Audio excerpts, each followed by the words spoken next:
পরিচিত ৫ ওয়াক্ত সালাত অর্থাৎ ফার্সিতে এটাকে বলা হয় ৫ ওয়াক্ত নামাজ।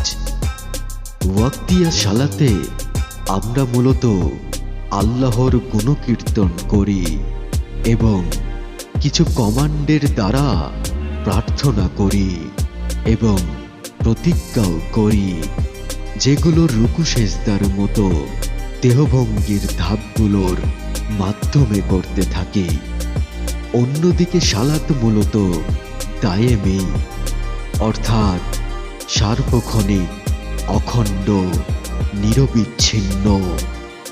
আল্লাহর স্বভাব বা গুণ অর্জন করার নাম সালাত বা দায়েমি সালাত। কর্মই হলো সালাতের উপাদান।